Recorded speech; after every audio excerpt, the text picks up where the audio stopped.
coming out on a Thursday evening. And I think tonight will be very insightful for you. As principal of this school, I brag all the time about this math department, especially the grade 9 program.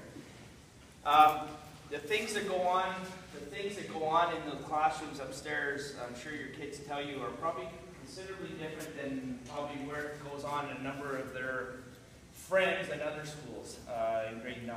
It's just a terrific, terrific group we have of dedicated, very innovative math teachers. And tonight we thought, they actually came to me and said, you know, we really want to get the parents, we want to let them know what we're doing, because there's so many neat things. Last spring, we presented on what was going on in our grade 9 math to the Ministry of Education. Our board, what happens is the board has a strategic review, and the Ministry of Education come in, and they actually go over and audit everything that's going on. And we're invited, our teachers here, our grade 9 teachers, were invited to go to that, to do their presentation. And so by the end, the person from the ministry, as well as our associate director, I get called to the back, and that's where they are, and you go, uh-oh. It's one of two things. It's either good, or it's not so good. And the next thing that ends up happening, guess what? They want to ask permission if we can film our kids and put on an instructional video for teachers across the province. So I said, that's a good thing.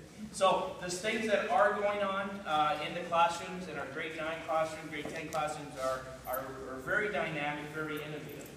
Math is a skill, like anything else, and like any other skill, it has to be practiced, but there's also has to be purposeful learning that goes on. You don't just throw out, you know, a textbook of math and say, hey, go to it. It doesn't work that way. It's a skill that takes time. Some students may not catch on to math until grade 11, but it's a process. Or grade 12. Or some, like my daughter, who just graduated with graduate Sunday with her master's, you know, an MBA of all things. I can't believe it. But she graduates on Sunday, and she struggled. I think I told you that story. She did applied level grade 9 math, applied level grade 10, went back, kind of did well, enough to pass the academic. She got into the M program in grade 11, grade 12, and then she got to university and she was able to do it. Now, there's probably 1,000 stories like that. Once again, it was a process for that to happen. I just was reading something, and I was writing this down on here. I was just reading this book, and as the amount of information available to us explodes, so listen to this, as the amount of information that we encounter available to us explodes, as well as our access to it, what matters most is not what necessarily our kids know or memorize. It's more how they acquire the knowledge, how they acquire the skills, and what they do with it. That's the digital age. Myself, when we went to school, any of you that are, you know, around my age, that when we went to school, it was rote learning. Couldn't remember anything after, you know, after 3 years after high school. I don't remember what I did in that class. I just know whatever. I had maybe 1 or 2 very inspiring teachers that actually taught us how to acquire knowledge and taught us what to do with it. And really, that's what it was. There's a medical class the other day that apparently to study, and they asked, how many of you remember your calculus? And this was to doctors, medical doctors. How many of you all remember what you did in calculus? And the doctors didn't put their hands up. They go, no, we don't use it. So that was interesting, right? Because we stressed out so much about calculus in the university level and making sure that they have to have calculus to get into the medical programs. But it has nothing to do with the calculus. It has nothing to do with the numbers that they learn in calculus. What it has to do was the process of learning and having to stick to it and be persevere through it. That's what they learned from it. It had nothing to do with the actual numbers. So now, it's important to know the numbers and everything, and learn and know how to add and subtract and divide and do all your algebraic things, but that's not the key. The key is that they learn how to learn. The U.S. Labor Board, and this is a U.S. book, said that the average number of jobs, different jobs that our kids are going to have right now in this digital age are 11.7 different jobs in their career. 11 different jobs that they're going to have. Like, these aren't just jobs working at McDonald's and then going, go to Wendy's as you're going through high school. This is careers. 11 different jobs. That's not my world, where I had, I got an education and I was able to have security. And that's not my world. That's not the people that I went to university with who are even, working in the banks. They have their security. That's not my world. It's probably not kids. It's probably not your parents' world either. But that's what it's going to be. So it's not about a specific job that you're going after. It's about what you can do and how you acquire knowledge, how you adapt, how you problem solve, how you critique yourself to get better. It's all those critical thinking skills, because that way you can adapt. You can be very adaptive. You know how to learn. You know where to go and get knowledge, and you know where to go and get credible knowledge, which is important. We have kids right now, and we will. I'll talk a little bit about solve this problem. So they start thinking, well, the only thing I have is the number of prizes. I'm going to need something else. Well, how do they give out prizes? Do we know that? And so we give them an opportunity to research. Well, yeah, Tim Hortons has an odds of winning. 1 out of 6 wins something. Okay? And how do they win prizes? Well, they win by buying coffees. And they have to think, well, how many small coffees, medium coffees, large coffees, extra large coffees, where are the prizes being distributed? So the problem becomes bigger. And a small question where it says how much revenue was generated when the photo was taken becomes something else. You can take it to financial mathematics, you can take it to proportional reasoning, simple arithmetic. I mean, there's a lot going on a simple problem. So what are the students engaged in? Well, naturally problem solving. They can solve this problem. When we do this, we see if we're working in teams and I have 6 teams in the classroom, I'll have 6 unique problems, 6 unique solutions. They're reflecting on it. They're asking themselves, wow, they actually made $100,000. Is that about right? Let me research. So they're always reflecting back. Selecting tools, well, that's what we want them to do. What do you need to solve this? Not only math tools, but concrete tools. Do you need a tape measure? That's a concrete tool. A math tool could be what formulas? Do you need proportional reasoning? Do you need volume? Do you need surface area if we're dealing with measurement? Connecting, well, this is connecting something to the real world as well. And communicating. We'll show you how our students get to communicate in class. So something that is a simple question, a simple picture, generates a lot of discussion. So again, I just went through this. The students realized, I need a menu. I need to know how much the coffees cost. I need to know how many they sell. What's the biggest selling item? Is it the large, extra large?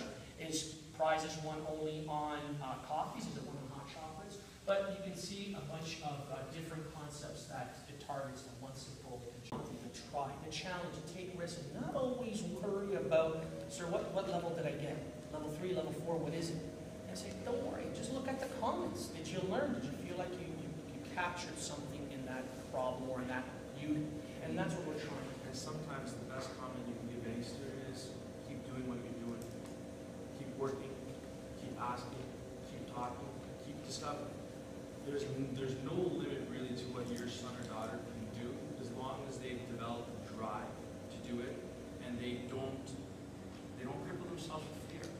Because fear is the worst thing that we have as adults. That stops us from doing everything. We want these kids to be successful. We want them to feel good about themselves. Nobody will do anything well if they don't have the confidence in their own ability. Have that transitional state where coming from grade 8 going to grade 9, it's a better sense of themselves, better confidence, a better understanding how math is taught all year.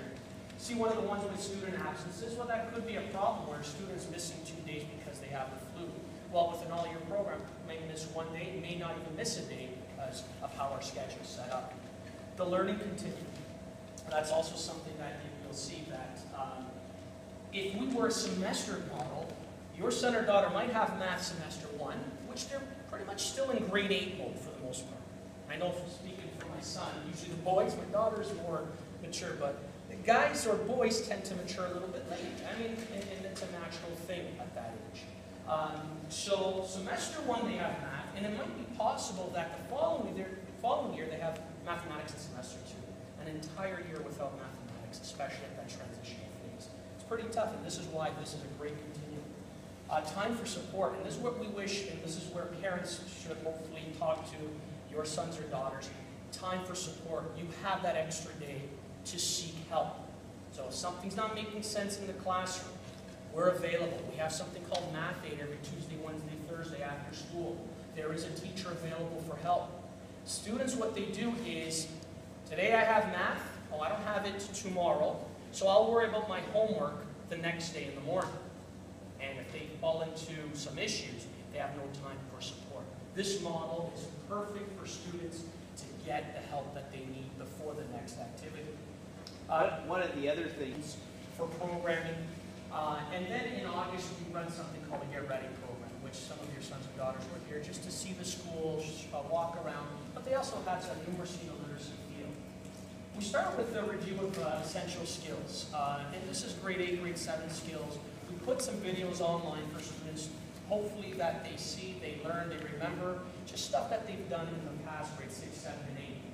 We have an early diagnostic in September, which doesn't count. It's just really a snapshot. See if they actually watch some of these videos, see if they're coming for support. And none of these count for their grade. It's not part of the curriculum in grade 9. But it's just for us to see, get a better handle of where students are coming from. If you recall, since September, I think the 3rd week, many of you were involved in a curriculum night. So we were in the cafeteria where you met several teachers of your sons or daughters. So that's the transition coming from grade 8. One of the things that I believe we kind of screwed up on, not just us, in education. Solve part of this problem. So that's how we refer to activities or lessons as tools. Here's one tool. We start off with a question. This is done later on in the course. And we ask the students to come up with a question. This is driving. So I'm driving, taking a photo. Well, my wife is taking a photo. And we'll do some of this. So what questions can you come up with? Amazing ideas. And one of the ones that people wanted to know was, well, how fast were you driving?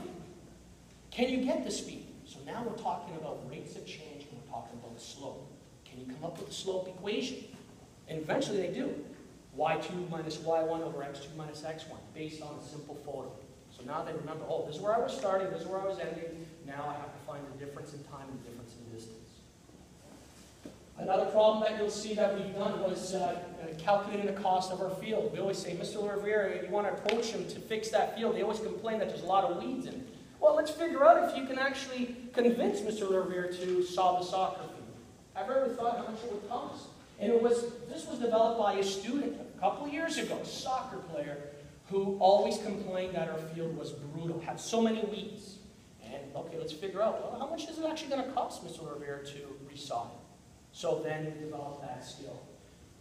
In fact, we had one of the students who was working on this. Remember, I pulled him aside and said, Mr. Linden needs some help because he's lining the field right now. We need to know how much paint you need to line the field. Surface area. Yeah, it was. Like, it's a pretty big number. Like it ranges. Yeah. Like we're talking. But it was great. Depending on living by the price. Situation. Think about your home too, right? If you want to put in a garden, how much sod do you take out? If you want to resod an area because your grass isn't really growing well, try to make the connections to what you would as a consumer also look to do at home.